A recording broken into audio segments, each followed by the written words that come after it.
Во јавноста се отвори широка дебата околу имунизацијата и нејзиното спроведување, а тоа ги подели и надлежните.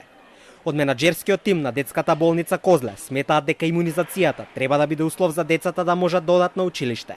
Вакцинацијата треба да е услов, таа е законски ставена во законски рамки, таа е представена уште многу одавна, значи не станува збор за сегашне некој закон, па ние ќе правиме нови измени, туку ќе донесеме дури и нови вакцини кои што ќе бидат употребувани, ќе се како да кажеме една норматива и едно задолжение за понатамошно и школување, и живење, и делување во едно општество. Од кабинетот на министерката за образование Рената Десковска испратија порака до здравствените власти да пронедат други механизми со кои ќе ги едуцираат родителите и ќе го зголемат опфатот на имунизација.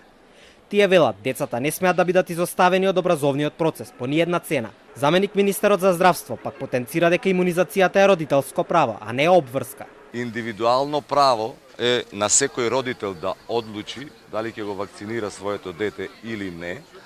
Меѓутоа, како Министерство за здравство мора да водиме сметка за колективната безбедност. Значи, никој не му спречува на родителите да ги упишат децата.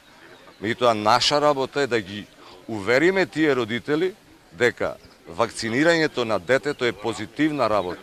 Не само што си го штитат собственото дете, него го штитат и здравјето на децата кои ќе бидат во неговата околина. Со ова, Министерството за здравство ретерира од својот предходен став по изјавата на Филипче дека од септември имунизацијата ќе биде услов за упис на децата во градинка и училиште, зашто поддршка доби и од Комитетот за имунизација. Македонија за минатата година бележи драстичен пад на опфатот на вакцинација, кој изнесува 91%, иако за колективен имунитет потребно е над 95% од децата да се вакцинирани. Имунизацијата во државата е регулирана со закон.